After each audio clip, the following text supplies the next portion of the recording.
JN1 corona की नई किस्म का वायरस है जो पाकिस्तान में बैरून मुल्क से आने वाले मुसाफिरों के जरिए सबसे पहले कराची में रिपोर्ट हुआ। JN1 के मुश्तबा मरीज का पहले रैपिड एंटीजन टेस्ट किया जाता है ताकि फौरी रिजल्ट सामने आते ही मरीज को करंटीना किया जा सके। इसके बाद मरीज का PCR टेस्ट किया जाता है जिसमें कोरोना कंफर्म होने पर मजीद जाँच के लिए मॉलिक्यूलर टेस्ट भी किया जाता है।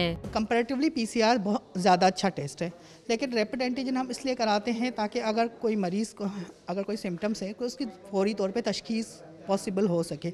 लेकिन अगर कभी कभार इस तरह होता है कि मरीज़ सिम्टम्स भी हैं और उसका एंटीजन टेस्ट नेगेटिव है, लेकिन हमें ज़्यादा स्ट्रॉन्ग लग रहा है कि ये कोविड ही हो सकता है, तो फिर हमें फर्दर टेस्टिंग के लिए PCR या उसके एडवांस टेस्ट के लिए जाना पड़ता है। तिबी माहिरीन ने कोरोना से मुतासर अफराद और आम शहरियों को एहतियाती तदाबीर इख्तियार करने की हिदायत की है। खुसूसन एयरपोर्ट जाने वाले अफराद को इस वायरस के हवाले से मोहतात रहने का मशवरा दिया गया है। पूरा खानदान ना जाए रिसीव करने के लिए एक बंदे को ना, तो एक बंदे को रिसीव करने की बंदा जाए और ज़्यादा क्राउड मत की जाए, क्योंकि आजकल एयरपोर्ट्स पर बहुत क्राउडिंग हो चुकी है जिसकी वजह से फिर इसी तरीके से फैलना शुरू हो जाती है वो बीमारी।